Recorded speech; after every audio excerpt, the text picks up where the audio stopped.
She see money all around me. I look like I'm the man. Yeah, but I was down and out like last week. Tell me where have you been? All right. Welcome to another episode. Another one. DJ Khaled. Of Refined and Ratchet. I am your girl, Charlie. And I'm, of course, Nisha, a.k.a. Niche, a.k.a. Nee. I hope you never go to jail. They got all your aliases right here. Oh, they got you, baby. If them people ever come looking for you, you better come get me. I'm telling you, what Kim Hart said, slide my card on the jeans. So That's crazy. Anyway, welcome back, y'all. Hey, y'all. We left y'all with a little sprinkle, little sprazzle last time. We had a little breaky break, Had y'all. a little break, life got in. And somebody got school. Well, the girl just tried to better herself. Yeah. Girl trying to, because my mom said, ain't nothing wrong with a piece of paper behind your name. That's real. Ain't nothing wrong with a piece of paper behind your name. And that's what I tried to do. I'm sorry, y'all. My little Nick's felt like a choke. Girl, she got a little bling and she don't know what to do. I feel like one of them rich ass rappers right now. I'm just saying.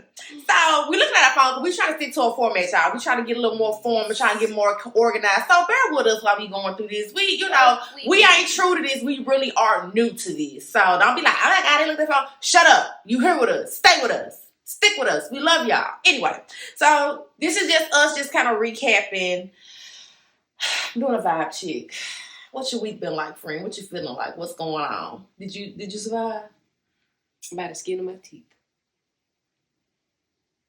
Can you tell people what happened? We like to hear your story. There's people at their job. It's always their job. Y'all. I thank God for having a job, but it's their job. Their same job I pray for. Listen. It's their job. Okay. Listen. What about you? How was your week? My week was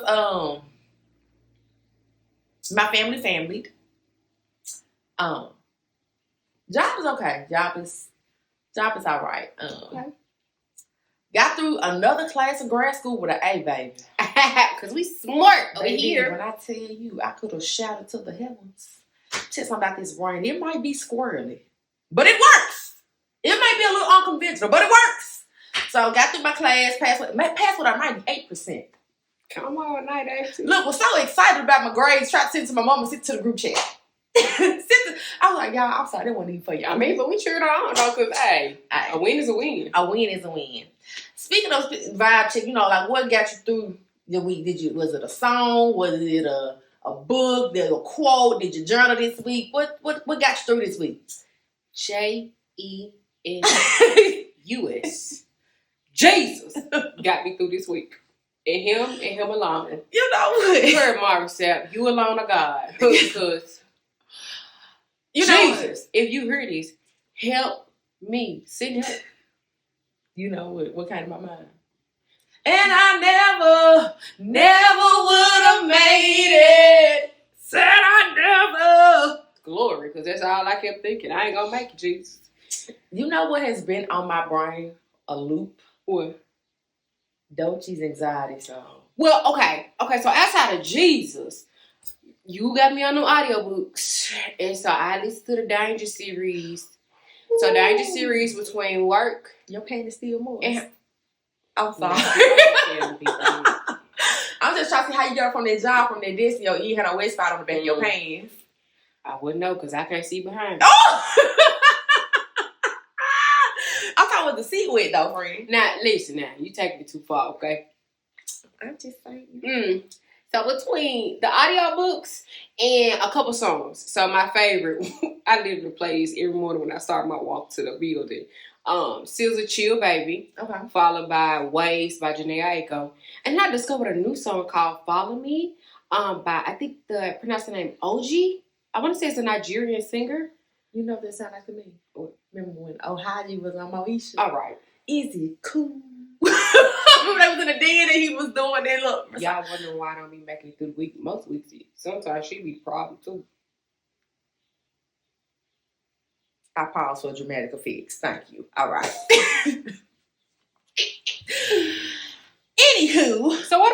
what kept you grounded outside of? So don't you been on Somebody's replay? watching me. It's my anxiety.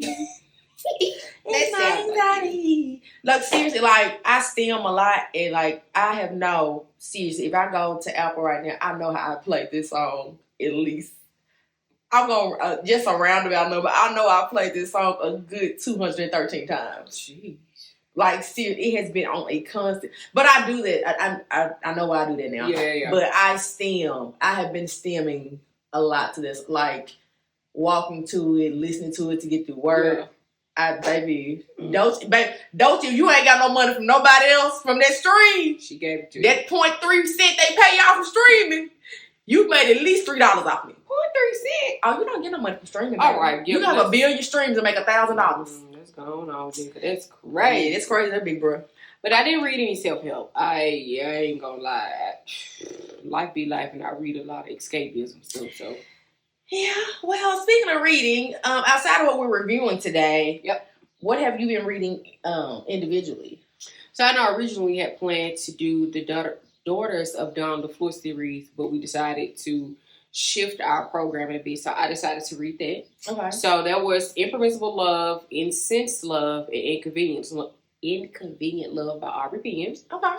And then I also read Keys to My City by Nick Mills. Ooh, she's been doing heavy promo for that one. Listen. She's the one with Oh no, wow. I seen one somebody had, well, we call him Ghost, but Omari Hardwick on it. Oh, okay. I was like, hey, this cool, this dope. Yeah. But yeah, she been, the promo for Keys to My City, it's been on fire. Oh no, was wild. Yeah, he a wild boy. Yeah, from what I ironically, heard. he got a brother named Wild, so there's that. But you have to read it. Huh? I said, got a brother named Reverse? No, and funny, the other brother named Skip. If you read the book, it'll make sense. I do have a review on this, going to drop on my individual. Okay. That I'm gonna Follow the next off. chapter niche Yes. for that review. Okay. And then the only thing I've been looking into, I was just scrolling around Kindle, and I came across Maybe in This Lifetime by Asia Monique. Ooh. And the reviews were, the cover is what caught me. The cover Okay. is pretty colorful, and I like it. But the reviews were pretty solid on this one, so I plan to check that out this week. Okay, cool. What about you? What you read? Baby, I have entered Drew Collins University. Okay. I have started with the Granger series. I have finished the Granger series. Okay. I know I'm a little late to the party, but I listen on audio first because y'all know I'm an audio girly. The Secret World of Maggie Gray. Yeah. And I'm so glad that I did. Oh, because, okay, so my brand, I like fantasy and thrillers and stuff like that. And I was a nerd growing up, so I read like, Harry Potter and all that good stuff. Baby, if you into that type of stuff, please read this series. So I listened to the audiobook on the first, and the audio narration is so good. Oh, yeah? Like, Trey Taylor and Avery Wardell did their thing. Shout out to the narrators that's bringing these books to life. Oh, my God. So it's The Secret World of Maggie Gray. That's the first book. The second book is The First Family, which is coming to audio soon. And then the third book is When a Wolf Loves the Moon. So that's the three. And then she's doing another book, which is the fourth book, is Birds of Prey. And she also has a podcast on Spotify of her like going through her work, which I think is so dope for like her to keep her fans and all that interest. She records some of her like intimate thoughts about what she went through writing the book. So of course I have subscribed to that. But baby, I am a DCU student, baby. I have enrolled. I don't know if I'm a witch or warlock or siren or none of that yet. I haven't chose what I am but I am a DCU University student. I'll be getting my paraphernalia soon because I'm about to be repping real hard. Okay. The other one, baby, Heavy is the Crown by Miss Ivy Simone. Yeah, Ivy Simone, baby, I've been waiting on you. She hadn't dropped none in a long time, and she just dropped. I never read her. Oh, baby, you got to get into Ivy Simone's catalog. Okay, let's check it out. Oh, she just dropped, and this gonna be a series. And when I say, if you love Jahquel, okay, you gonna. Okay. Let me tell you something. And I don't even want to get into that. She don't get the credit. I just think there are a lot of good authors that haven't been discovered yet. Oh. So Ivy Simone is another one of those authors who do series, right? Mm. So if you love Jahquel J's catalog and how she do series and world building, you're going to love Ivy Simone.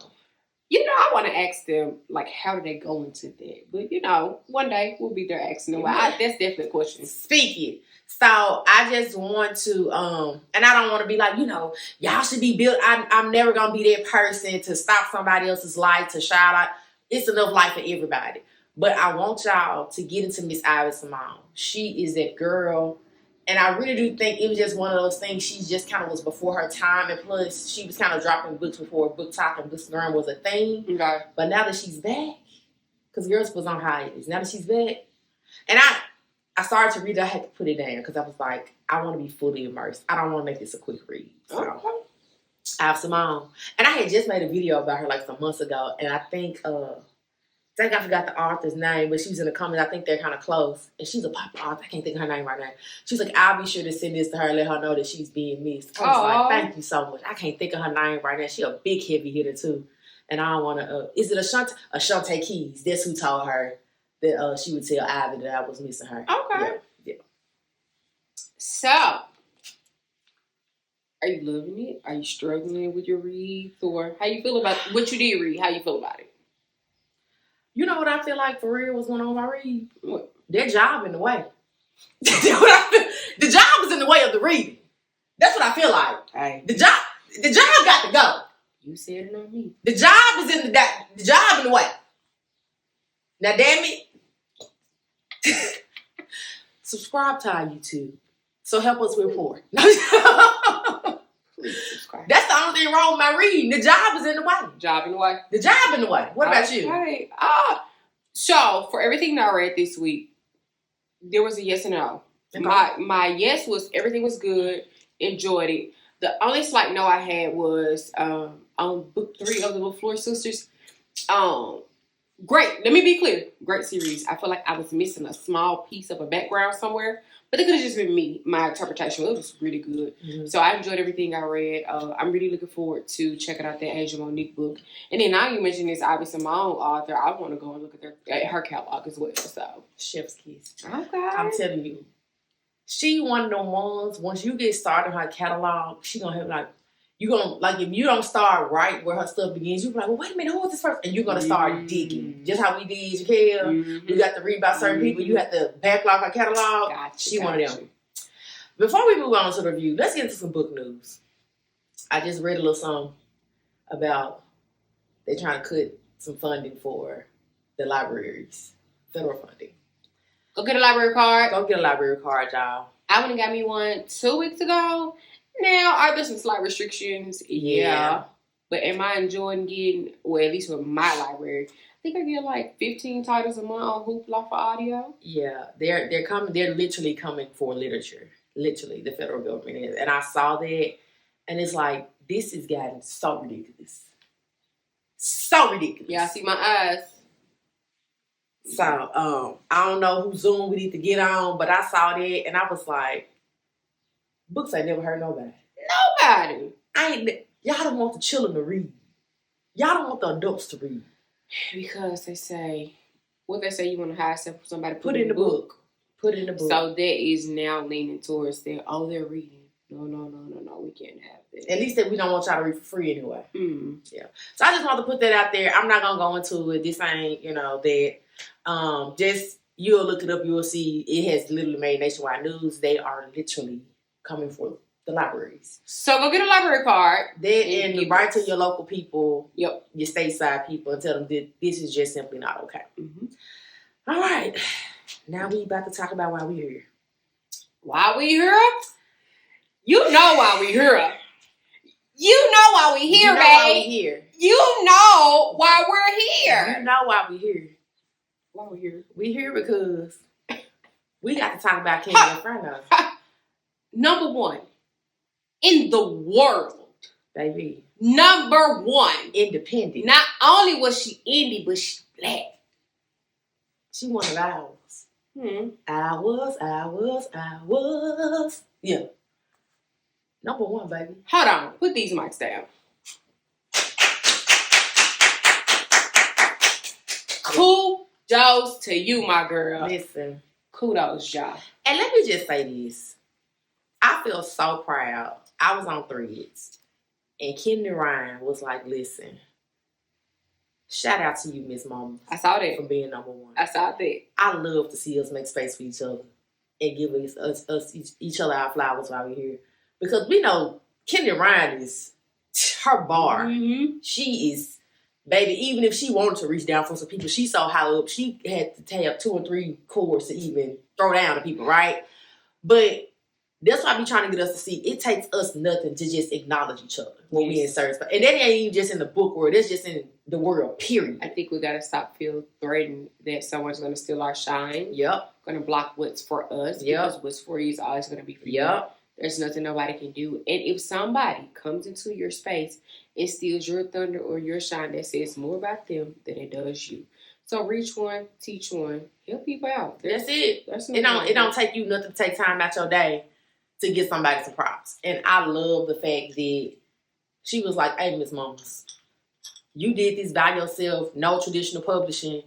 You literally, off the back of yourself, your kid and your husband, pushing them books out, peddling. You do your own promo, you write, you know what I'm saying, you get your own covers done, you pay for your own editing.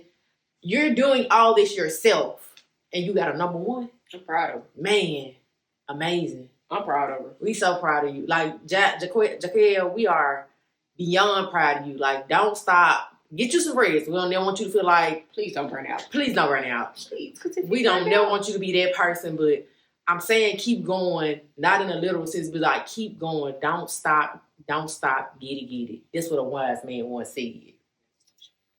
But yeah, we super proud. We appreciate the work you put out there for us. Enjoyment. Like, since I've got back into reading, I don't even remember the last time I literally sat down and watched the TV.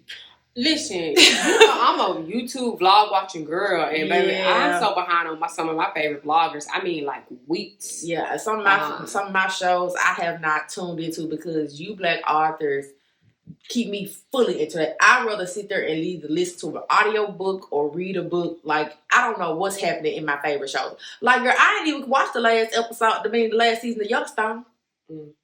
Yeah. Well, But enough of all that. We coming to talk about what we come to talk about. And that is Mr. Quasim Robert Inferno. him and my Robert. That what Blair said. Sure was, didn't it? Mm-hmm. AKA King Inferno. You know. I forget that part. Yeah. Listen, let's just start with the fact that, you know, in book 1 we left off. Oh, girl. It was a travesty and a tragedy. Because I was stressed out because I knew them junkies had banded together. Baby, them junkies in that junkie circle. And we was right. We was right when we said Theo. Clock that. Clock that T. Baby, we said it was her matted hair, blonde set. Can we cuss? Yeah. We said Theo's junkie ass threw that damn top in that man's house. We said. We had done said it, friend. Sure did. So it nobody else made sense. Mm-mm. Baby, the book, it opened up with it. It also opened up with Mir and Capri with a home invasion. Baby. When Mir shook Pre like, nah, you can't want sex again. He like, nah, baby, somebody in the house. Pre like, oh, wait, what? Somebody in the house? Baby, Pre was like, listen, I'm not for getting my goods rearranged again. Please! He's like, this ain't there right now. It is a real emergency going on. We got problems. We got problems. Baby, Pre instantly went on go. He said, look, go get the children. I'm gonna go get the strap. You go get your little strap. Go get Peach. Go get Cherry. Because y'all got the rob. We got problems. Baby. And let me just say, when it opened up, it wasn't a quiet moment since then. I think that was the quietest moment in the damn book. You know what? Maybe the wedding. Maybe the wedding.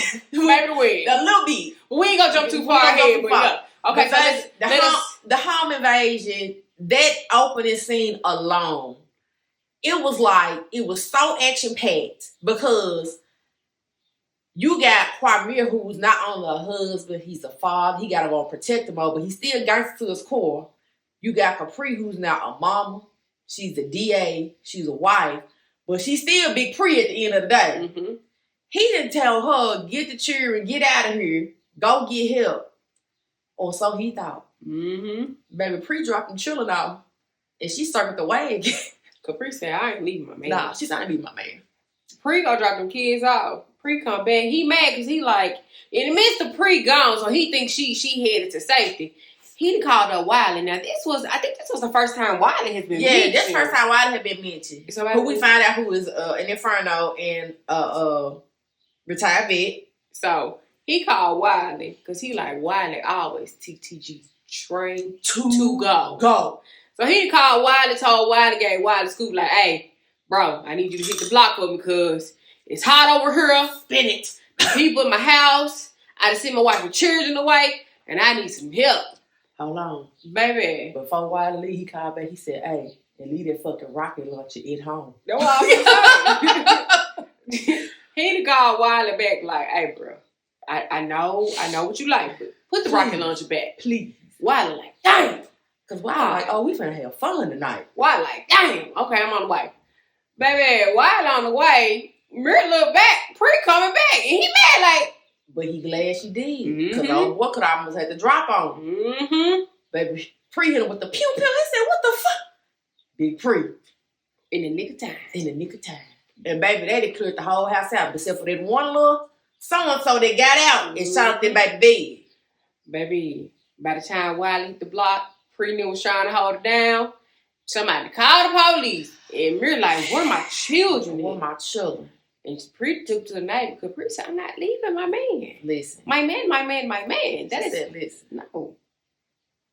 Let me tell you something. When I said ride or die, I literally meant ride or die. I don't know what you didn't understand. When we said the vows on that beach in Barbados, I'm gonna be here. I literally meant to the wheels fell off, Mr. Inferno. Baby.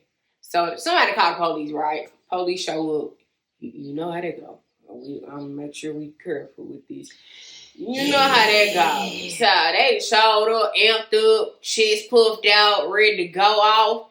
And Mirror, he still, because one thing Pre said was, he's no longer my husband right now. He is in protector mode. Yeah. So Mirror's still in protection mode. The neighbor came outside with Ryder and Cherry. Ryder screaming at her dad. The police yelled at him to get down because they about to pew. And next thing you hear, Big Pre come through screaming. Baby, she got to be DA Fern at this point. She literally had enough sense to grab her DA badge and was like, listen, it's a home invasion. This is my husband. This is a retired veteran. Lower your guns because this ain't how this finna go down. We are victims at this point. Yes. And she got to talk Mirror down like, hey, baby, I got it. I got to step up. You ain't got no power right now. I know what you want to do, but what you want to do, we ain't going to get out of here alive or safe. And he's struggling because, again, he's used to being the protector. But in this moment, in order to not have your child see, to me, it was baby already being traumatized seeing you going through this. Right. I'm traumatized as your wife. So let me exude the power that I do have and let me bring them down. Right. So they calmed it down, Peach, they ain't Ryder. Y'all know they got a nickname, so please don't be like, hey, read the book. So, they got to calm down, really put the gun down. Wiley put the gun down, they check Capri badge. So everybody like, oh, DA Fern, and she like, yeah, I need all y'all badge numbers. Because some heads got the roll behind this, because we don't understand. Y'all know I'm the DA. It should take y'all getting my badge, right? So in the midst of all this happening, you got to remember, Blur and Quasim and Elijah, all them are at the hospital because the house has burnt down. So while Mirror facing the home invasion, you got Sam on the other side of town comes trying to call Mirror. Mirror here ignore it like I can't even answer my brother right now because I'm trying to get my family to safety. Sam finally showed up back to his house. Havoc pull up. They see, the ambulance, they get into Blur, and Elijah's just hysterical. Yeah. Elijah is no more good because he like, my safe space is gone. Not Mirror. Sam, you said you're going to always be here. Miss Blur hurt. I don't know what to do. I might have to go back with these people. Like, what is going on? Havoc feeling bad because he's like, bro, I was literally like right down the street. We don't see him messed up because he like, this happens every time I get close to somebody. Mm-hmm. Everything gets snatched away from me. So it's a bunch of emotions going on. Blur, he see them pull her out the house. He like, she. So, boom, we fast forward to the hospital scene. Yep. Everybody showing up in one spot. Yep. We got to talk about how the whole family let me tell you something. It ain't nothing like black people come to a hospital. Let me tell you. It ain't nothing like black people getting to work. It don't take but one phone call from the right. Baby, spread like wildfire. Everybody pull up. Everybody and their mama literally pulled up to that hospital. Girl. I'm talking about the Infernos, the Delgados, Sala, and the Bullies. Yep. We talking about the Brooklyn Reapers, the Van Ducci Cromwells that pulled up. Like, they like, oh, baby, let me tell you something. Y'all done mess with the king and think we're going to be okay? They said, Cardinal said, all that Ducci Brown shit we was talking, bro. We in it now. We in it now. What you need? What you need? Baby, okay, 2 things about that hospital scene. And this is so minute. Capadonna showing up in the pajama pants with the kids' face out. It's a Tim's. He said, hey, my wife bought me these. It's a Tim. Where his shirt was? He got on his Inferno pants. I ain't heard about no shirt. Cap like, hey. Capadonna. Leroy. Capadonna, keep a job. Delgado. Show me. Keep a job. Baby. It's like, you either love Cap or you hate him. Because, Baby. Sir, what were you doing? Baby. But the fact that everybody showed up. It was like, hey, I'm here. What's up? What you need? Let me tell you something. And then Big Pre come through there with stilettos. You ever sweatpants. Stilettos and sweatbands and her damn DA jacket on. And caught on the phone rolling necks. She like, hey, I don't give a damn who in bed. I need get up front and center. This moment. Baby. And then everybody found out about Blur. What happened? They like, bro, this was an attack. Mm-hmm. This was an attack. And they thinking that it's a dual attack. But they found out it's 2 separate things. 2 separate things. But you know what? Something about that scene that interests me. Because remember, and correct me if I'm wrong, remember I thought the goal was, and Jahquel is a mastermind in writing it, so I'm pretty sure we'll find out, right? Right. But what I thought was interesting was that, she exposed that she's the DA, and I thought it was always, that's why she wanted DA firm, so she wouldn't be associated with the Delgados. Right. Or the Inferno Gods. But we found out, old girl found out who she really was. Yes, true. You always put your finger in my mouth. Oh, I'm sorry. I was I know I was thinking about bad. So, but we did find out old girl, was able to link them. Which is why I'm assuming that's why she went ahead, but she wouldn't have known at that moment, right? Right. So what I'm curious to see how she's gonna loop that in. Yeah. But baby, it's only up from there. I don't think I had a moment's rest after that hospital scene. I did. It just became more and more. You learn more and more. I think from that moment on, when they found out who got in that house and who they was attached to, the Dale Devils, and to find out the Dale Devils was ran by their uncle. Now that blew me. I was like, oh? That blew me, right? The uncle? Baby, what can we talk about? Because, she had dropped a snippet of these. Yeah. But can we talk about how they showed up to them people cookout? And that girl told, what's his name? Tank. She told Tank, yeah, your friends are here.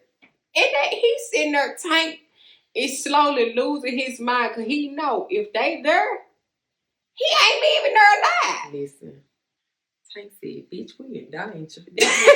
Let me tell you something. I think that was the funniest line in the book. You can't see we in danger. Bitch, we in danger. What is she doing? And she like, we here to party. It reminds me of like, a girl like she really just clueless. Yeah. Like, she like, we just having fun. Like my friends said we can come up here. We gonna eat a little barbecue, play a little space, Girl. Like she wanna be on her Snapchat. She gave me Stevie vibes. I'm saying she gave me Kim Parker vibes. Like she really just did a party. Yeah. You know what? I just had a party. I think that's a good description. Yeah, like she really there just to have a good time. Girl. Like she don't know nothing about nothing. They said they were here for the barbecue, so they here for the barbecue. Like, and baby, to know that every man that was present had done something they was there because all of them had done something to one of the individuals there and how they all was setting it up. Now, why was that man jumping on that man's chest like that? Like he was playing Just Dance. Girl, listen. Or that Michael Jackson We Gang. Let me tell you something. Jahquel, Girl. you literally made them slide through them people functioning and fuck it up. I'm talking about everything. And hold on. Let's talk about how Captain revealed he didn't have another job. He said, without professional gambling. First of all, nobody is telling Cap. Hold on, when he revealed these jobs, nobody say, nigga, you was locked up for 15 years. Like, when did you do it? Nobody never says that to him. No. Nobody. I was going to say that. Nobody ever says, Cap, you were locked up for 15 years. You been at home at bitch 2. 2, you went in your early 20s. You didn't live a lot of life before then. When did you have to? But nobody say shit. They just let him get his shit off. Cap, I'll keep a damn job. Cap don't keep a job, Delgado. All right. Cap said, yeah, because you know I'm a professional gambler. What? And people just let him get his shit off at this point because ain't nobody gonna correct him. Who gonna correct Capadonna? And the man who did try to correct him, we saw what happened to him. Yeah. So listen, they did roll through the function. They did fuck shit up. They did perform some Richard Simmons step aerobics. You know, Richard Simmons. I didn't like how the uncle, because I want to get back to the uncle over the Dale Devils. The uncle, which they found out that the grandma had done stepped out on their pop now. Because they never really got into this. Because you know, this Gams now. Gams done stepped out. Because they said, you know what? That never. Jahquel they never had a conversation with Gams about her stepping out. Whoa. Hold up. Because it wasn't the daddy who had a son on her. Gams stepped out on Papa Inferno. Girl, I'm mad that we see her doing this review and that never ran across my brain. Jahquel, you let that slide, but nobody never said Gam down and said, hey. That never ran across my brain. Do you see my reaction right now? Yeah. You right, because they said they had the same mama and different daddies. And Papa Inferno was like, I'm not raising another man kid. This is a live reaction, by the way. Oh. Nobody never questioned Gams about nothing. It never crossed my mind. Yes, ma'am. Take a minute. Breathe. You sure that's what he said? You right. No, they literally said that that's why he had to go live somewhere else. Gams was the one who was busting it wide open in the streets. Because Papa Inferno never wanted Sam enough to do anything about it, and every time something.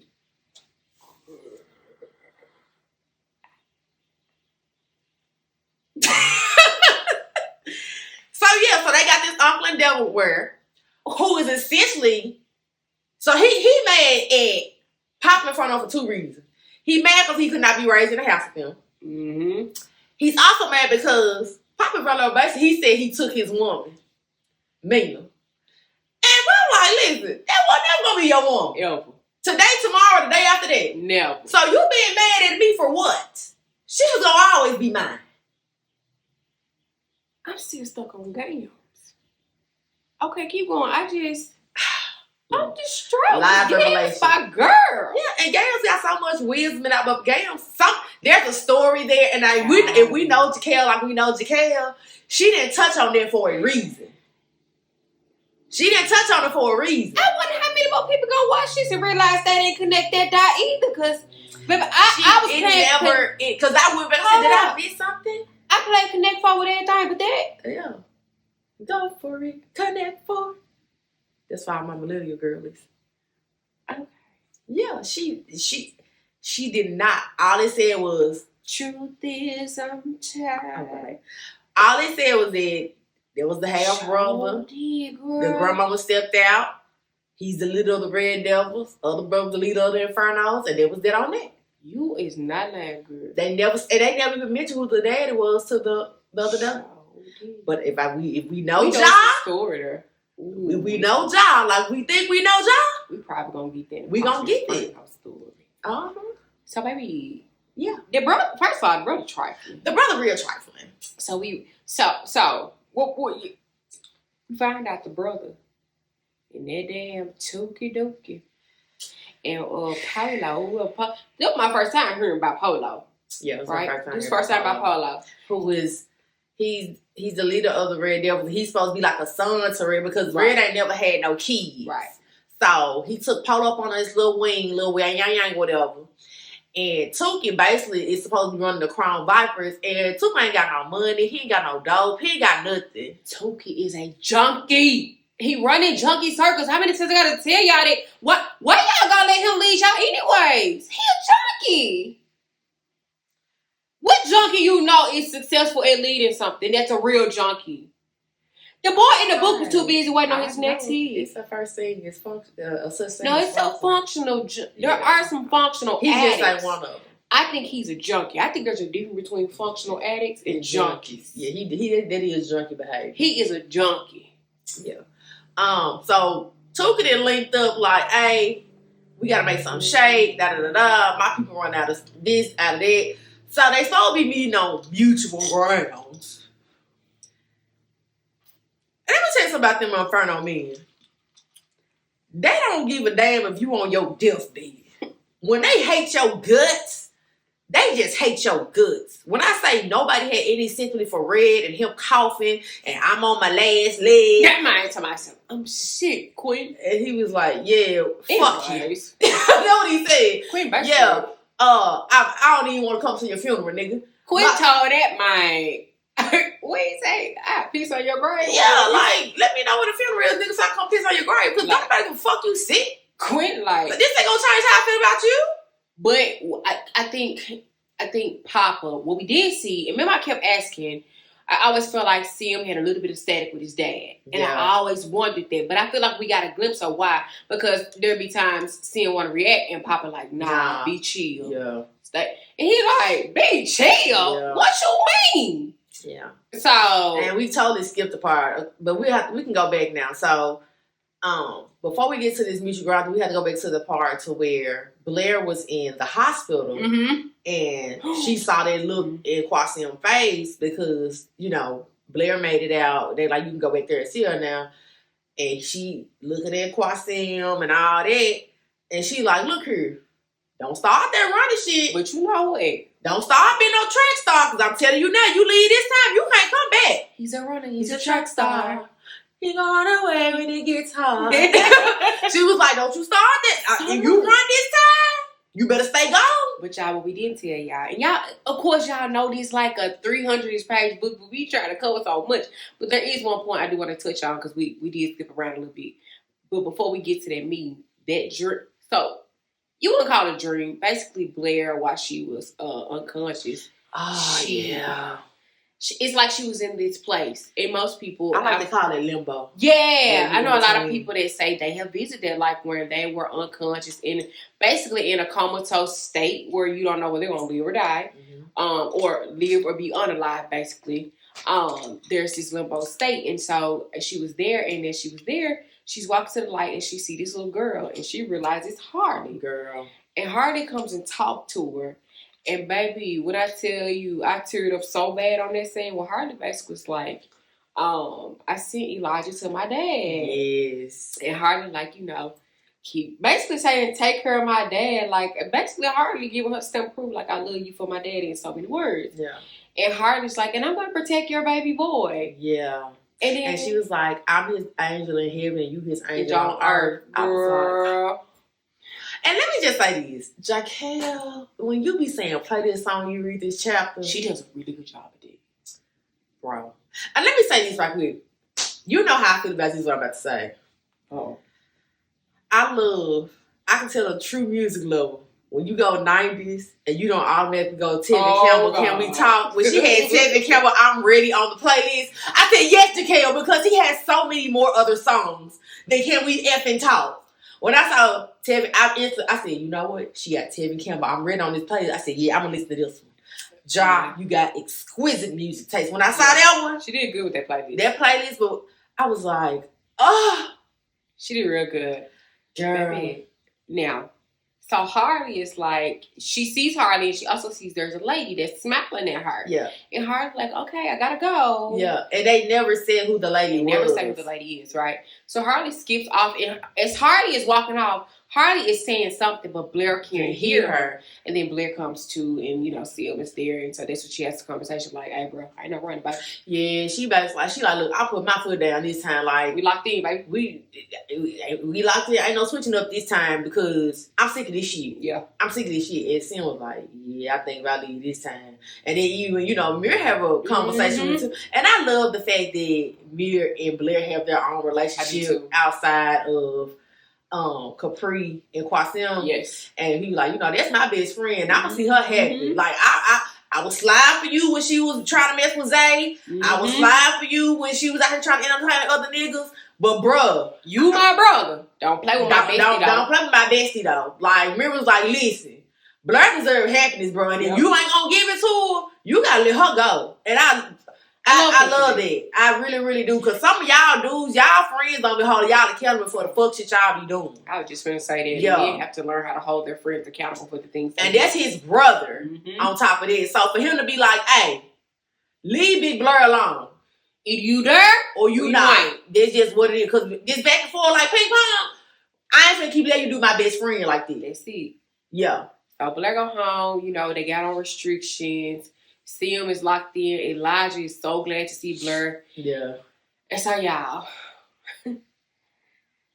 So, in the midst, we get the meet with the Red Devils. I said the Red Devils. Jesus.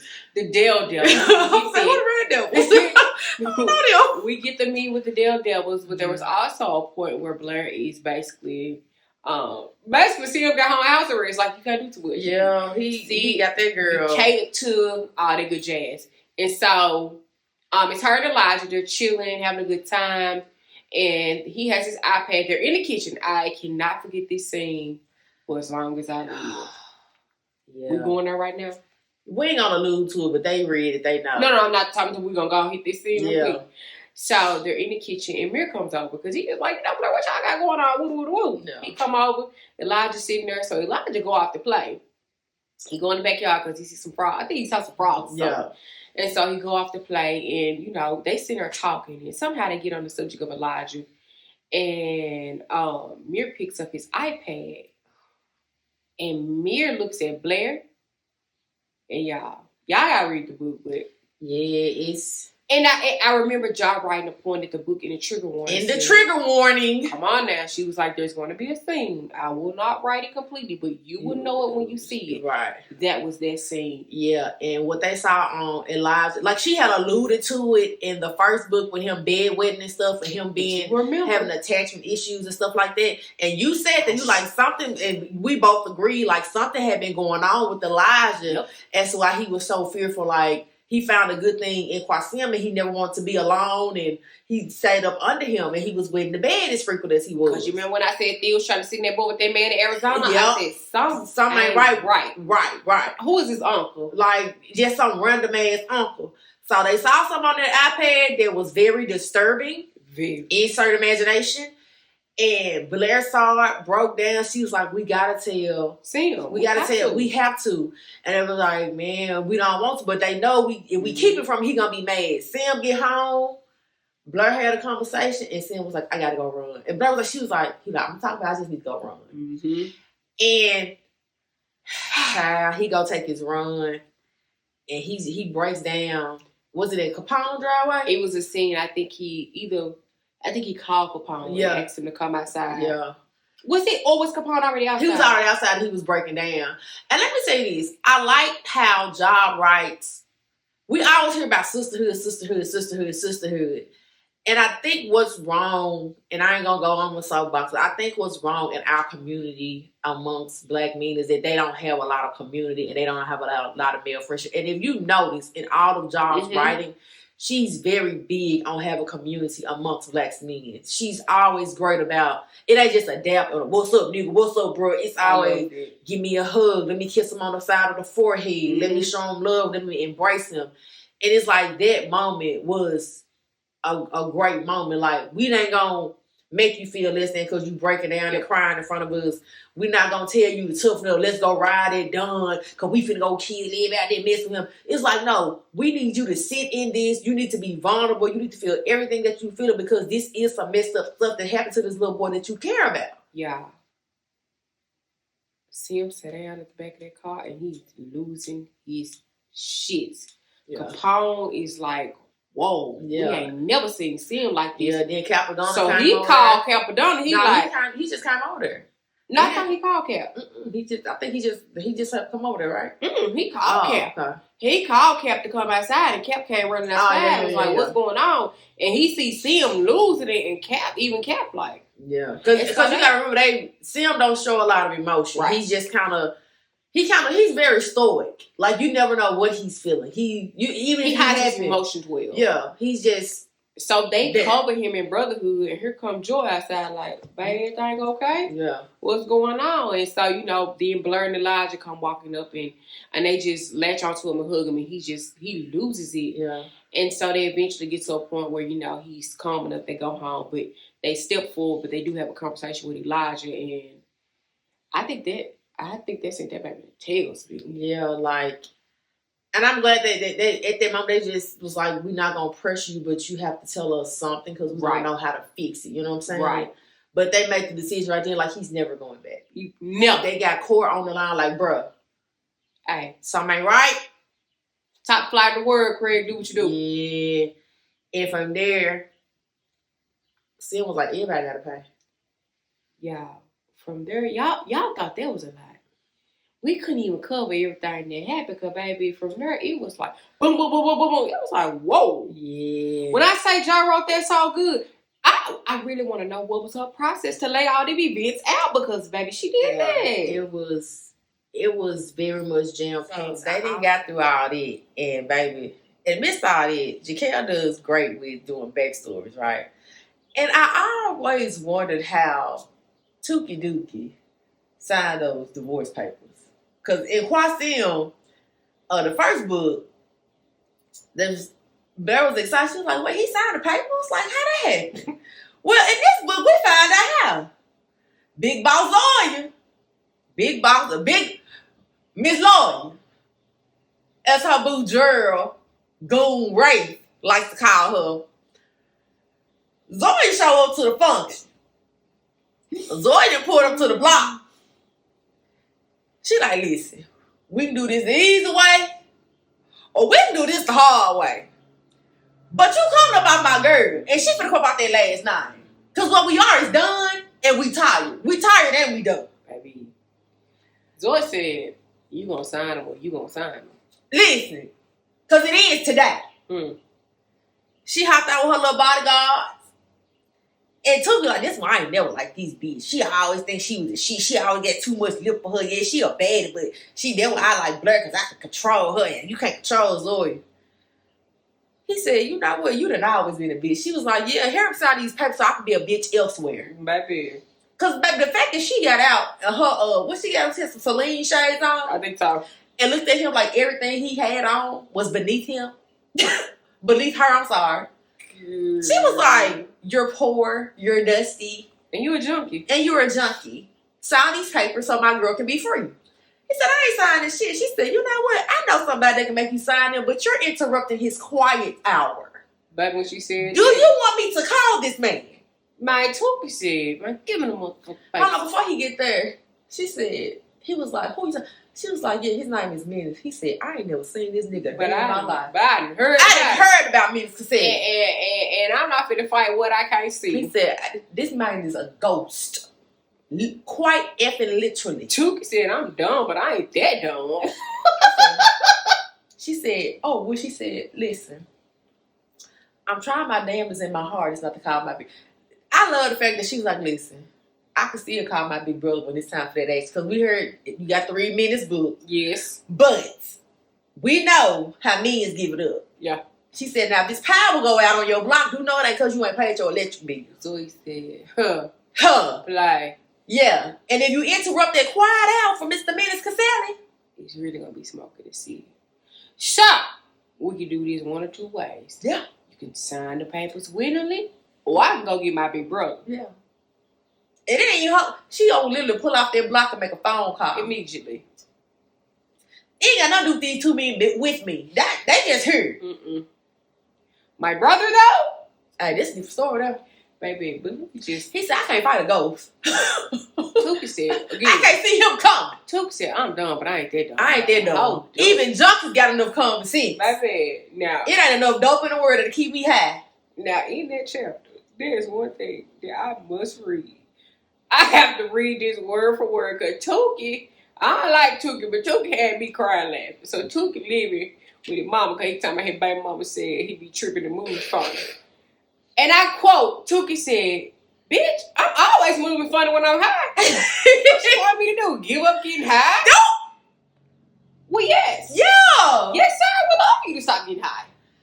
Please. As y'all see, my friend has a silent, unwarm beef with junkies. I know a few of them. Yeah. I mean, hey. Junkie behavior is junkie behavior. That's just what it is. But I thought that was so dope of Zoe to be like, listen, my girl in this situation, I'm trying to get her to happiness. She got better, babe, and you're not it. Oh, let's talk about the fed before we get off of it. She was like, listen, I was putting money on your boots. He said, bitch, Oh, my God. you gave me $3. She said, That's I would have been 36, but that's what I think you're worth. But they wouldn't let me put that on your commentary. That might said, bitch, $3. I said $3. Listen, Zoe said I did what I could with what I had. Zoe petty, bro. That's my type of petty dog. Baby. But when she told him it would have been 36. Listen, she said sign or die. Basically, she told him he wouldn't even worth the $3 she was putting on there. Listen. Girl, Zoya. I can't wait to see more of your personality to come out because, girl, you grade A petty. Yeah, let me tell you something. Yeah, I just want to touch on that because I just like, listen. But I like how she put that. She was weaving Zoya in there because she teared her up for that. You know, because I just got to fit me. After either before Q3 or after Q3, we're going to get going for you. Yeah, Kind of have like Men's dropped in I think between. that's gonna be our palate cleanser. I think because think about how Men's was dropped in between. But y'all, Zoya I said Zoya. Jahquel also did a really good job of we got some new characters, right? And some people that had already been mentioned. Like we had saw Kiki, we had saw Cynthia, we saw Havoc and Yasin and all those good people. Yeah, but before. we got Sala. Baby, let me see. We got Mr. Kobe. Hey, Kai. You know what that remind me of? Oh. Low down dirty Shine. Yeah, hi, Shine. We got her son. Yeah. Which I loved her son's character in the introduction, which shows that Sim has always been a stand-up guy. Yeah. Yeah, I like how he knew her son. It was some good in him. He was just simply a medical student trying to make his way. He saw him sleeping on buses, stealing food. He was like, listen, you could be out here robbing, jacking, doing all type of whatever, but you're literally trying to make something of yourself, and life just dealt you a raw hand. And you know, I thought it was interesting too how we got a little bit of backstory on more people like Wiley and her son. And then that scene when her son saw Elijah and was like, I know him. Yeah. And Sim already hurt. What you mean you know him? Yeah. How you know him? And the backstory, it connected the dots. It did. It connected the dots. He told Sim, you know, when I was a resident, he was like, you know, I was working on the Dr. Mercer. You know, he came in with his mama, and I could tell that the mama, she was classic case for a user. Yeah, and I'm saying like, abuse. I think this baby is being abused. Right. And Dr. Mercer like, do your job. That's not what you're here for. There's a lot, you know, he was basically making excuses. Right. And her son felt so bad that he never went with his gut to do something more, so he's feeling away. Yeah. I like that. I like how they I like the love brewing between Havoc and Sin. Yeah. I like that. Now Yasin and Kiki. That's gonna be a wild ride. KK and Bill. Yeah. I don't know. I don't know how to, because you know he got the baby with Jazz. Look, so Ken K, my dude, but I feel like he needed a little work. And because you remember he said in this one he was like, I'm gonna be attending the funeral. And they're like, who funeral? He was like, Jasmine's new boyfriend don't stop playing with me. And I'm like, now what happened? Yeah. But see, that is why. And I get Jasmine was grieving. Yeah. But Jasmine wanted that old thing back, not really that old thing. It's really a new thing because he totally different than what you was used to. I like how in this book too, she starts introducing the Inferno goddesses. Yes. We get to see more of the women of the Inferno gods. And let me say this. I like how she did not make Capri the end all be all when it comes to the women Infernos, the lady Infernos. Like she's literally second in command to Blair if there's in the hierarchy. And I honestly think Capri didn't need another notch in her belt. No. She's already DA. She's already the little sister to the Delgados. She's already proven herself. She didn't need the cherry on top. And I think this is what Blair needs.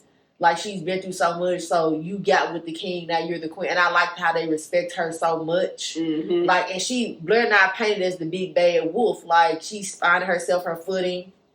And I like how, they respect her. They stand up when she gets out of cars, and they make sure she's escorted properly. She's the first lady. She's the first lady. And I think that's so dope of her to have that moment. Like, it could have been easy for Jahquel to write Capri as Queen Inferno. You know what I'm saying? But nah, like she's second in command for sure. Yep. But the queen title, that's Blair all day. And I think that's so dope. So to move y'all right along, we gotta get to Blair and Sim's wedding. So Sim had proposed, of course, because if you're gonna have a wedding, how could you not propose? Hold on, before he proposed, did the pregnancy come first? Did she know she was pregnant? Yes. First? Okay. Yes. So, I want to say, Gams mentioned something about her a dream she had. She was like, that girl pregnant. Gams kept saying, had a dream. Sim like, no, she ain't pregnant. Blur, I think it was Pre who brought it up to her too. Like her and Zoe, I think they were out, and then she was like, no, I ain't pregnant because they both have their own trauma with losing children, and so when you have a trauma with something, you don't want to get your hopes up about it, right? So. His grandmother, Gams, told Sim, like, no, she needs to take a test. And I forgot what they were doing. So, because again, y'all, this was action packed. They were doing something. And Blair stepped off, and I think she went to the restroom to take a shower or something.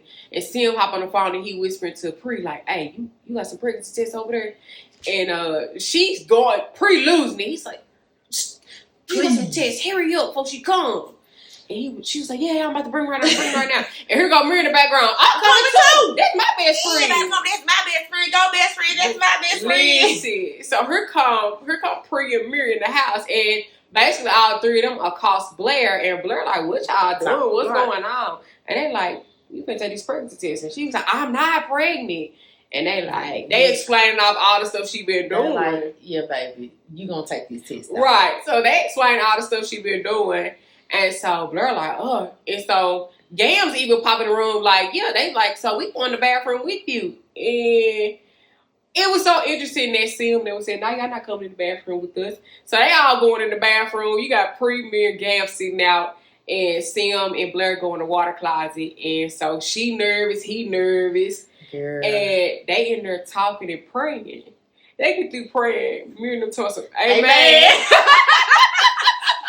Like, how hard y'all listening? Tell me you ear hustling out telling me you damn ear hustling. Listen, so they sitting there, they nervous, they come out, they waiting the timer up. Timer go off. Everybody get up and look. And I love how they both broke down, but everybody was just happy and crying. Yeah, it was their turn. It was their turn. I thought that was so freaking beautiful. Yeah, everybody in the bathroom. It was like one big happy family moment. I love that for them. And I think that solidified for Sim. Like, I definitely can't run. Yeah. Even if it crossed my mind here, there, I ain't no running. I ain't no switching up.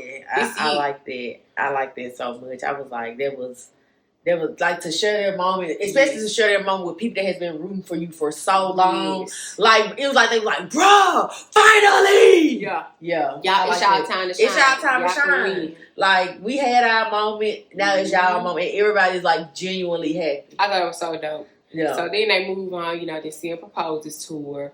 And basically, she has this client out of town that she needs to go out of town for, and Sim like, Let me tell you, I was nervous about that. I was too, because I thought it was gonna be some mess. Oh, I thought it was gonna be some drama. I thought it was gonna be some mess. I thought it was gonna be some. I was like, Lord, don't let this girl go to Miami.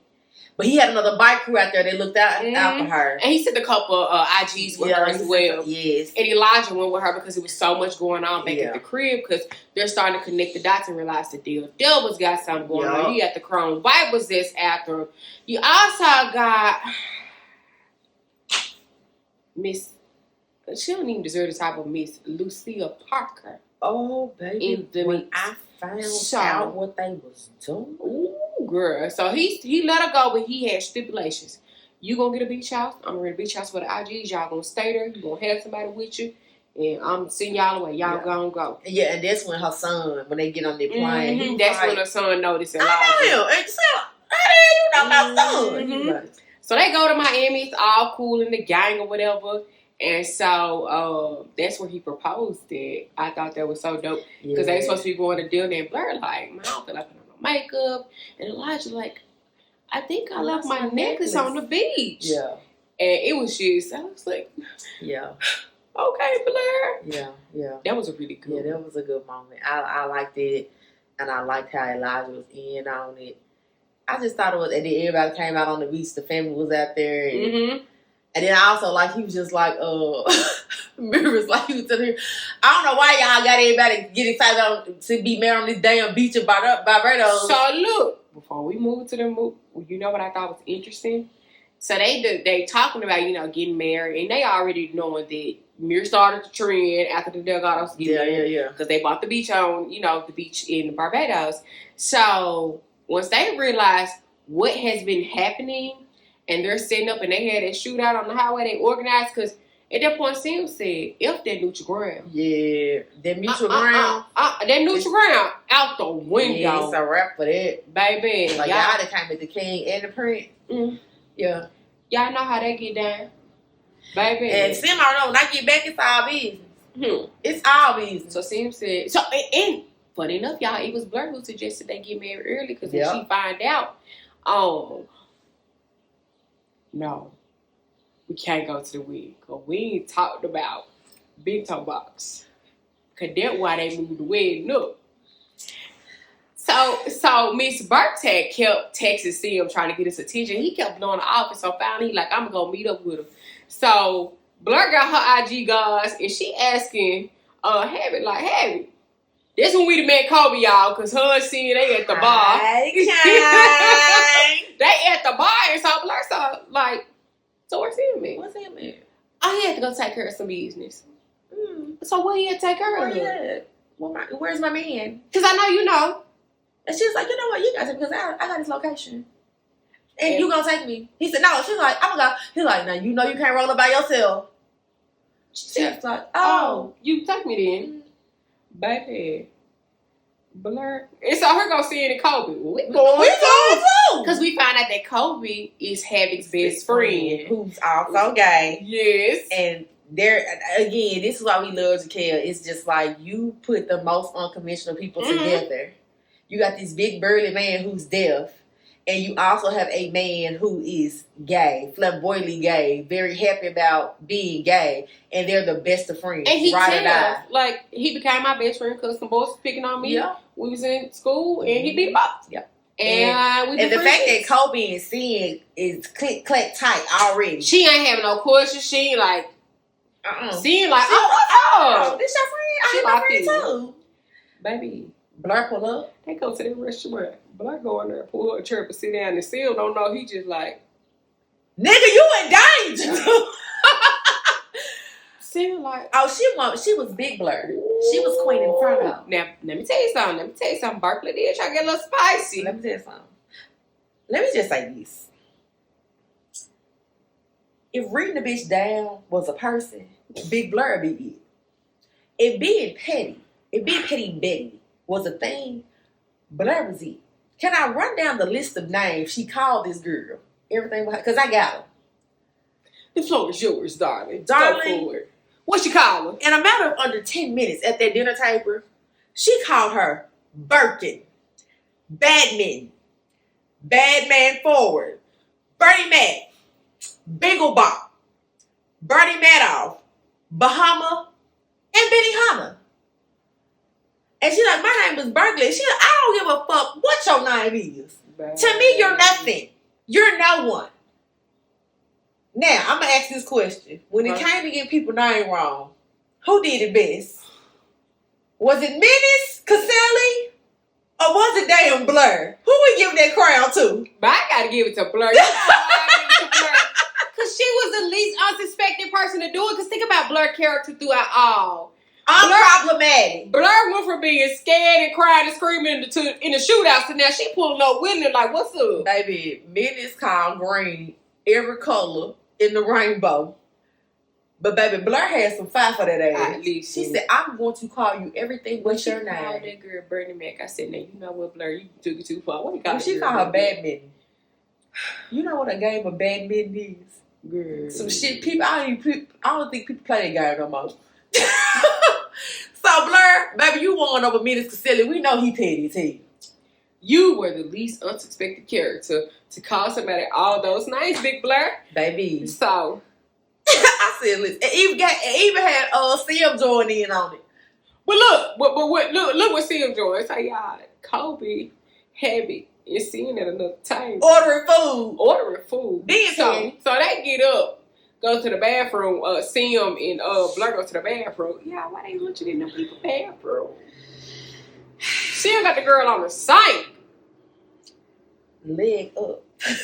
Head down. Listen. And she got to him in the bathroom and said, we go back out here. Cause little mama tried to get spicy with me. You won't say her whole name. All that short and abbreviated name. Nah, her name is Burke Lee. Don't piss me off. Yeah, Blur said, stop playing me, babe. But they got back to that table. Blur to order her some food. Not see him to call the girl out her name. He said, look here. He said, this is not mine.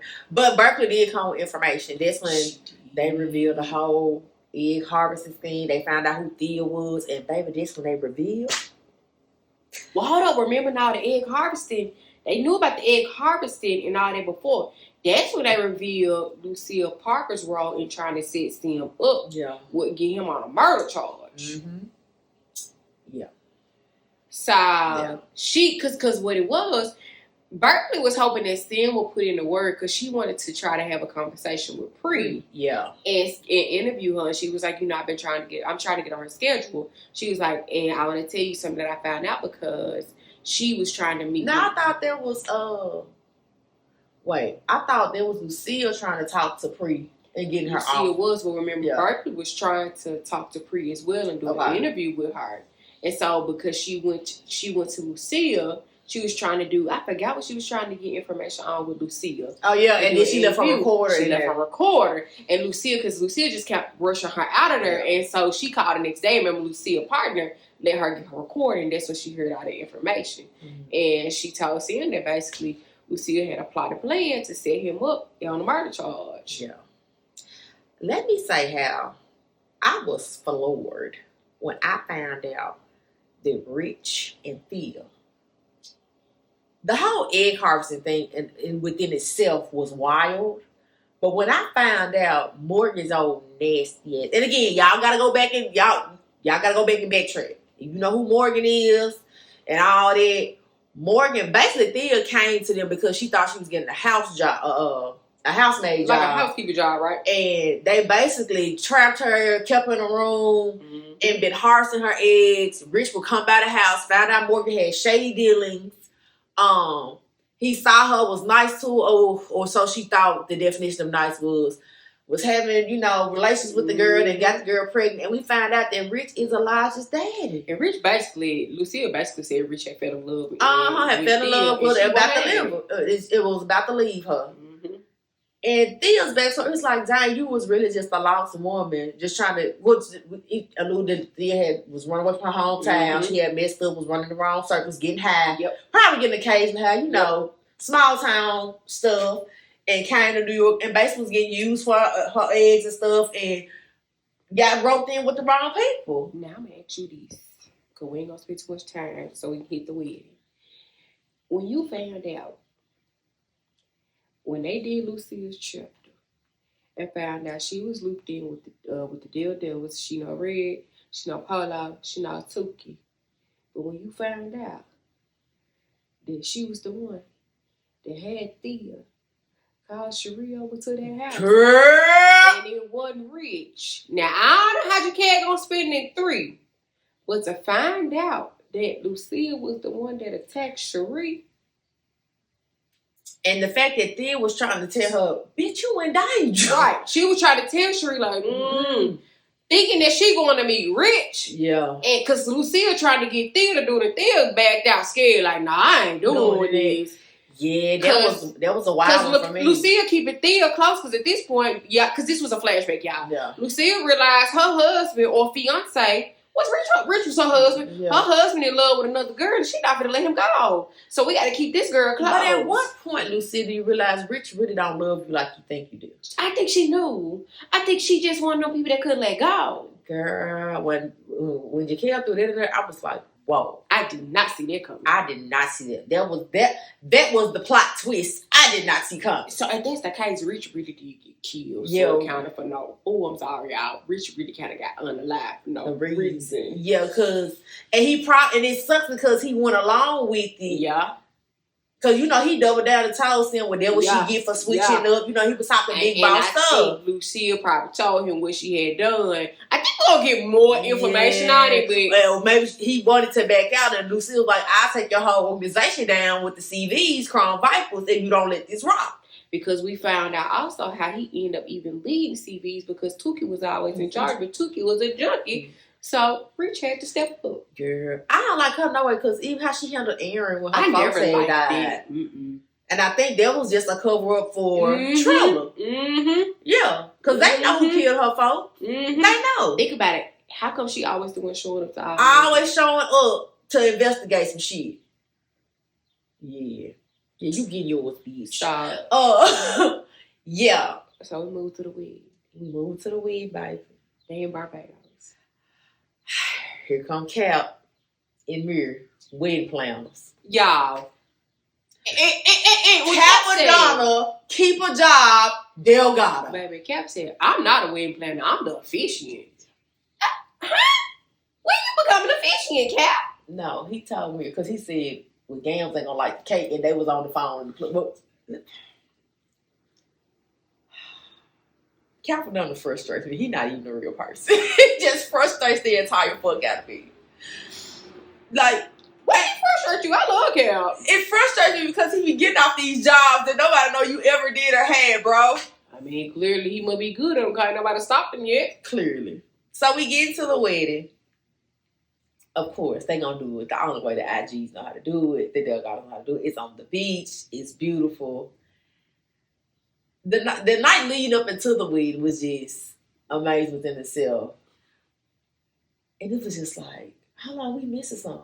We missing the shootout on the highway because your man showed up. Well, we talked about it. We touched it a little bit, but we didn't quite cover it. We got to cover it. Yeah, because our boy, your boy showed up. Because baby, you know how I was geek. So we talked about them being on the shootout in the highway before the wedding. So the thing was, Sim was like, you know what? Sim found out all this information. Sim said, I ain't no more neutral ground, B. Yeah. And see, tell them how the shootout on the highway came about. Let me tell you something. They was at that boy mama funeral. His mama, Polo's mama and sister. They were transported by their I'm sure they was heading to the burial. Yes. And so they said it's the perfect time. They gonna light it up. You got IGs. The fact that Blur thought she was gonna be on the drill with them was crazy. Listen, so Sim didn't like. Sim had started to keep her in the loop, don't lie, so he told her what he had to do. And Blur was like, no, I'm going. He was like, okay. Yeah. And he was like, no, first he said, nah, y'all going to Barbados, aka her, Gams, Mama Mina, Elijah. Y'all all going to Barbados. Y'all going on down with Aaron, Capadonna. Because by this time they already set the wedding up, so they telling them, now y'all going on down there. And Blur like, no, I deserve to be there. And he like, okay. Yeah. Baby, they is covering Blur like the first lady she is. And her truck started to go one way and Sim them went the other way. And Blur starts to lose her mind. She called to Sim and Sim like, what's up? She like, you lied to me. You lied to me. He was like, yeah, I did. He like, you carried my baby. What you think was going to happen? What you thought? Like, you really think I'm going to have you out here on the drill and you got my baby? Baby, and the drill it was. Let me tell you something. Mir, Capri, Delgado. 40. 40. I love when 40 showed up. I do too. I can't wait to read his story. I love when 40. I love when 40 show up to shut shit down with that skull mask on. 40 is my dude. 40 be like, Yeah. outside of minutes, 40. If I had to pick somebody to cheat on me this week, it would be 40. You know I like him quiet and mysterious. Yeah. 40, when I say in and out, 40 be goddamn in and out. Yeah. He do what needs to be done and he be gone. Yeah. Seriously. Yeah. Did Bay show up at the shootout or at the wedding? So what? I thought Bay showed up at the wedding. He showed up at the shootout. No, He showed up. Girl, it was so much that happened. Let me tell you something. Because when he showed up and he turned around and he heard, "Fuck you, me!" Sure did. He was like, I just came to see you in he jail. like, bro, I literally just came and saw you and sat down with you. You ain't told me. You ain't told me nothing. Sim didn't know what to do. Like, my boy. My boy, how he on the drill with me? Baby, they letting it rip on that highway. Man, that highway scene was crazy. Listen, in my mind, there was a movie happening. Listen. So when they was weaving out of traffic, you remember that scene on, what was that, Bad Boys 2? Where Martin and Will in the car. Yeah, that's what I imagined. That or reminds me of that scene out of Transformer when Bumblebee was in the car, he had to transform and he had to catch Sam them in his hand and then transform back in the car. Baby. Yeah, I was like, listen, Ja, I don't know if you sitting at home watching acting, like, I can make that into a drill, but make it action. Yeah, but when Goon came on the bus, I was like, yo, bro, you was just locked down, bro. Baby, home, bro. Baby, home. I'm so ready. I said, Nisha finna read this shit and lose her mind. Baby, I did. That's why I said, how far are you? You told where you was in the book. I said, I'm not even finna tell her that her man at home on the drill. Because, baby, yeah, Big Goon came home. Like, you just got out of jail and you already in action. You done put them Crocs in sport mode. Baby, I said, where there's fire, I'm the water. Yeah. Look, Gerald Wright, they have Mr. Goon. They have Mr. Fuck You Mean. My baby gonna get the job done. Yeah, he was like, oh, we got a drill. As soon as I get out, cool. Baby. Where we going?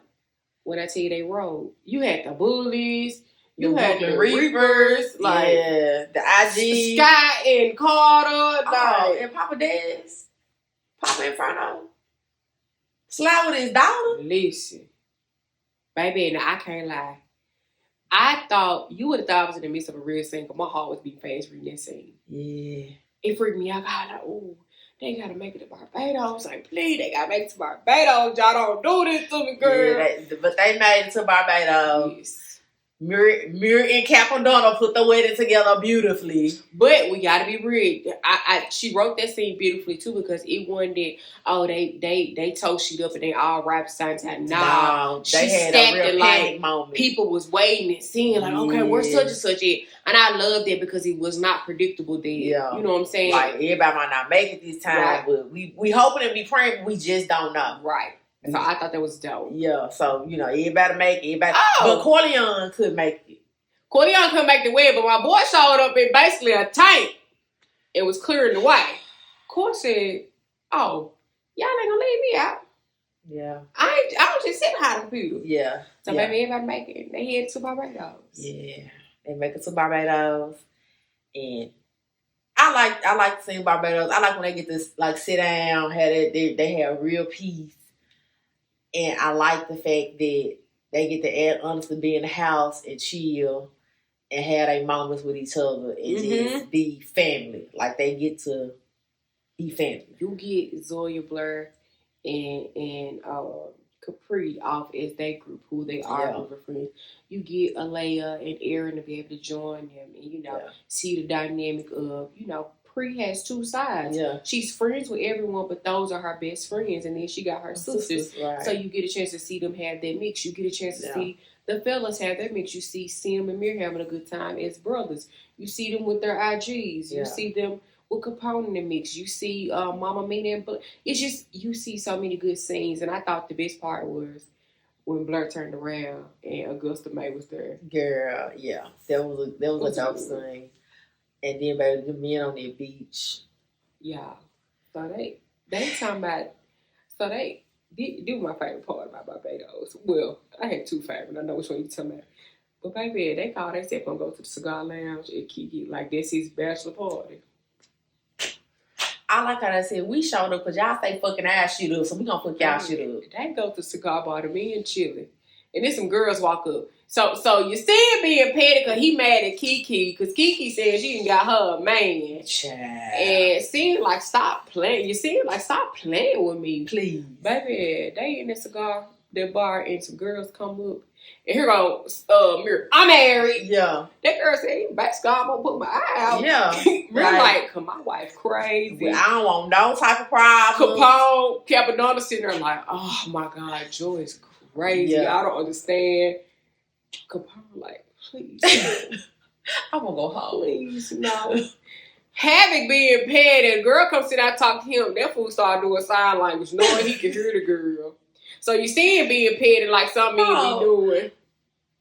Back up just a little bit, I'm let you finish. Yeah. Let's talk about how Mir felt the way because Kobe didn't want to go out with him. And he was in his chest about it, like, you want to go out with us? Kobe, no. I got stuff to do. Go ahead. Oh, he did go with the women. Kobe had shit to do. Kobe was a little sneaky. Yeah. I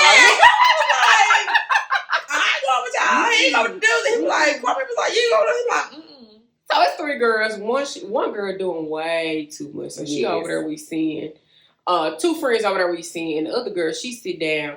And when Mir did what he did, Sim just sitting back like, I ain't got nothing to do with me. Havoc chilling. And so she is sitting there talking to Goon. yeah. And so that just, she like basically her friends, or at least one of them is an absolute drunky mess. And she just chilling. She ain't trying to holler at nobody, man. She ain't trying to do nothing. You see him finally come over there talking to us, talking to them. But how the women end up coming to play, because Capone is on the phone with Aaron. And Aaron like, who is that in the background? I know, baby, it's just somebody in the lounge. And so they already on the way. They done pulled up on them men.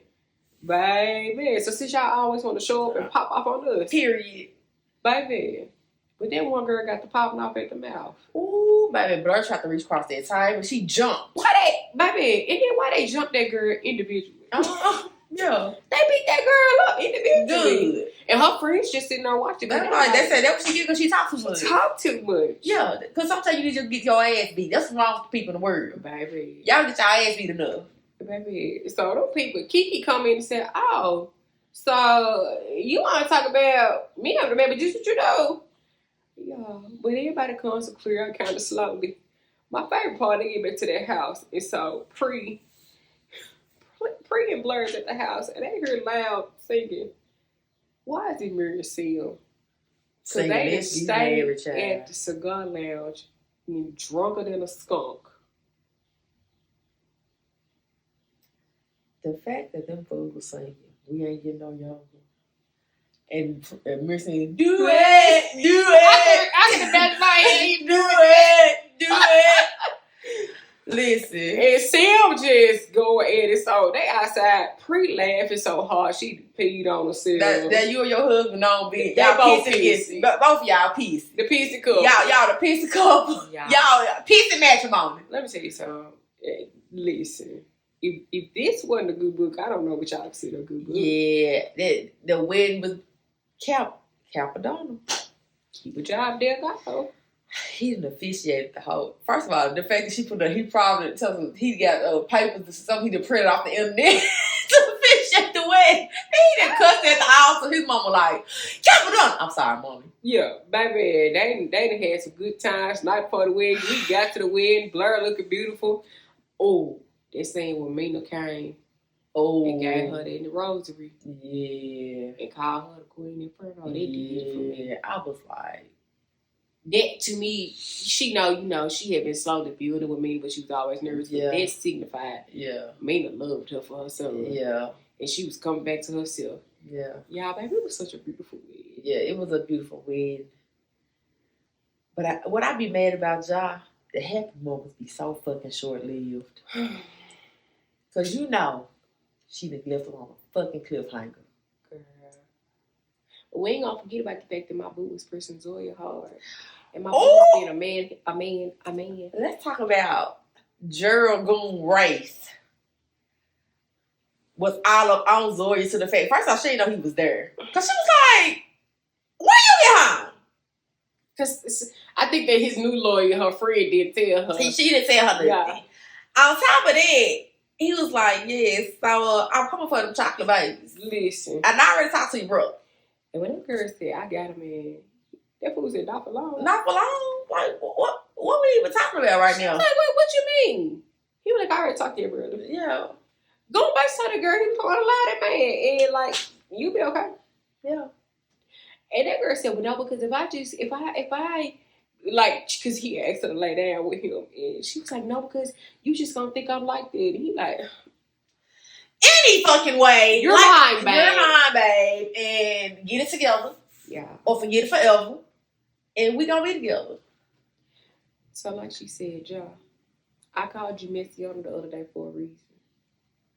And she called you 32 middle names for a reason. Because you know, Jahquel, Alvaretta, Marquisha, Sunshine, Bolathon J, that goddamn cliffhanger.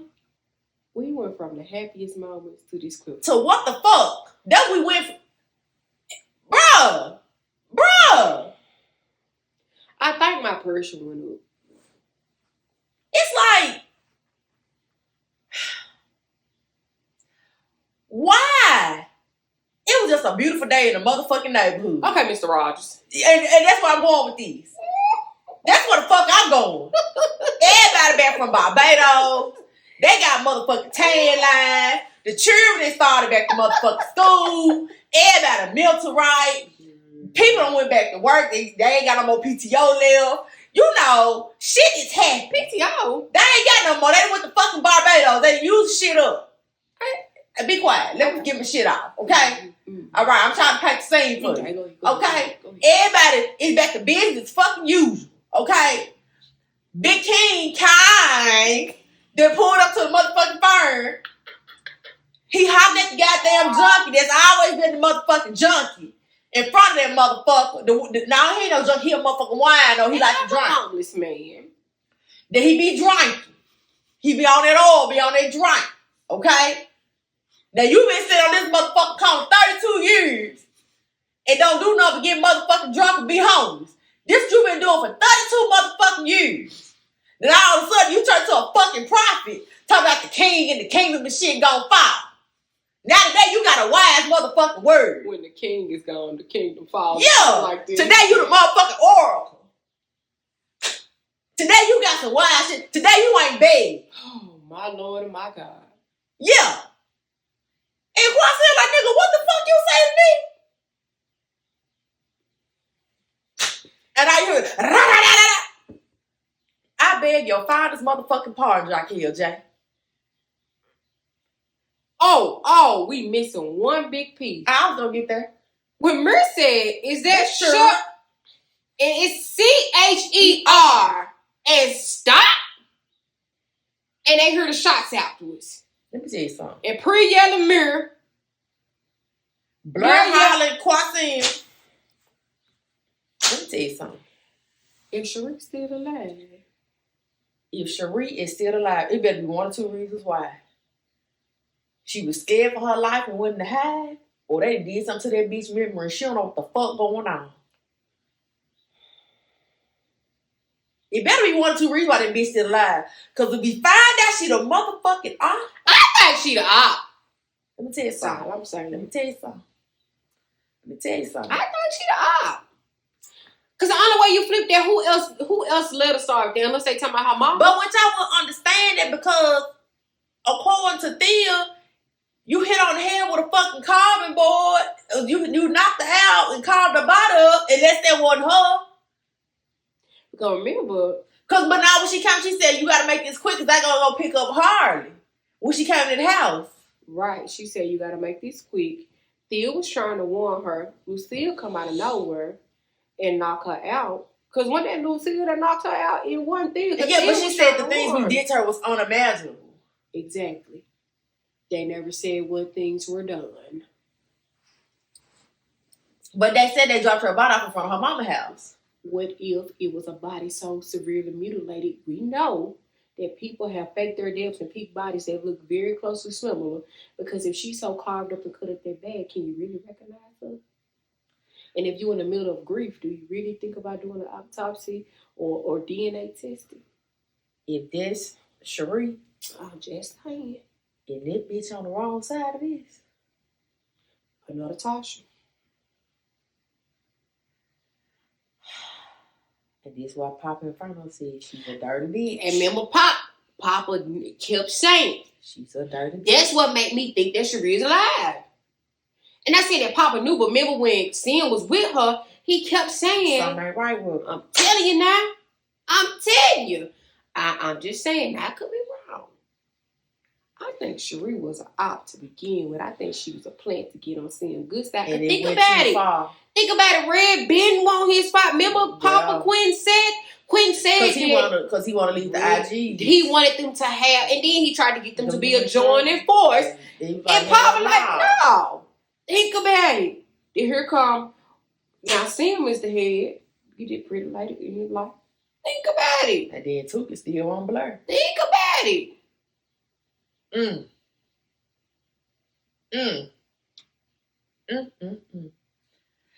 want to know how the fuck y'all crack the wine though. I want to know who the wine on really is because he been a play all this time. Yeah. What if he really in the trunk? What if they just what they been saying? Because think about it, Sim always having people. Yeah.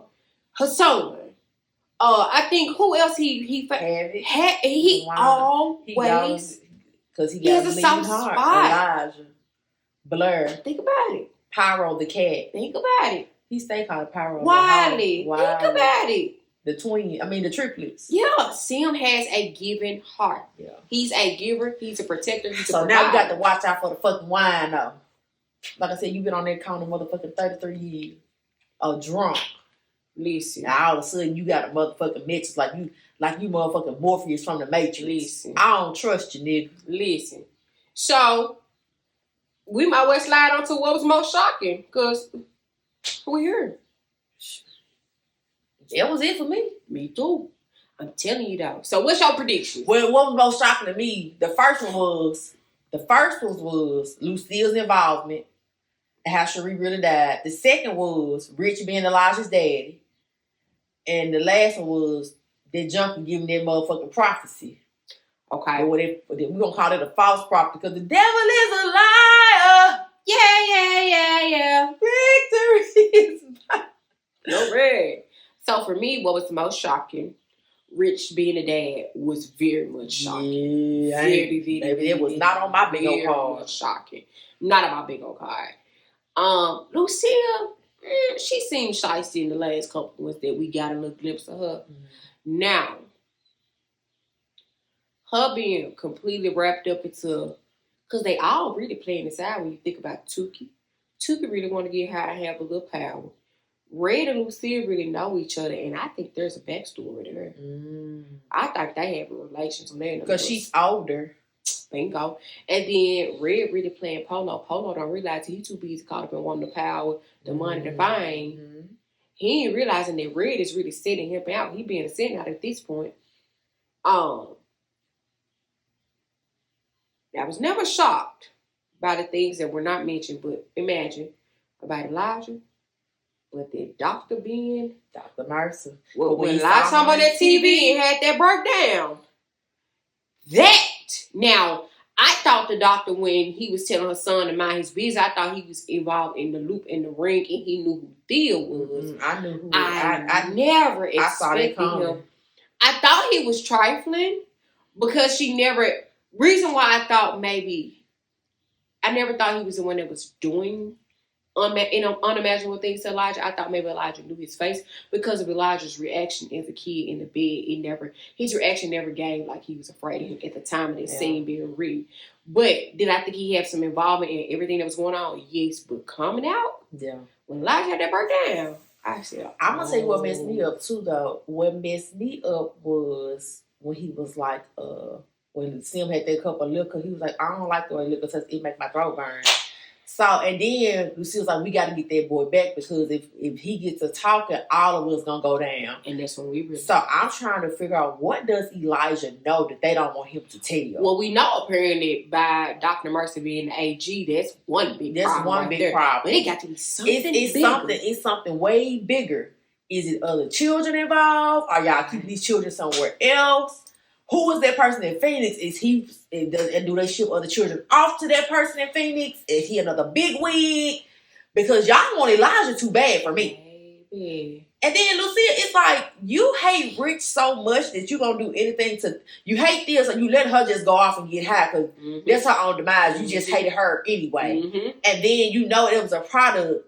Elijah's a product of their affair, or whatever. So you really don't care what happened to him either. If I'd never seen, I thought Tosh was gonna be the last dirty bitch I saw. I think Lucia right up there. Lucia has been added to the list of characters that I hate in the literary world. Like, she is top tier, baby. I got a list of. I keep a list of characters that I hate. Lucia up there. Yeah, she up there. So those will really caught me off guard, but that close scene did it for me. When I feel like they were saying, "Is that Cherie?" When I feel like Mir said that's Cherie, I'm telling you, I need to say it. When that damn wino came with that damn. When the king is gone, the kingdom fall, or the kingdom will fall. I said, what did he say? I knew then there was gonna be some bullshit. Yeah. Oh, y'all. This one took us through it. Yeah. Like, I literally took some time just... Yeah, I had to take some notes. I took notes. I had highlights. I had to take time to just... Yeah. And before we close this Quasim review, I want to shout out two content creators.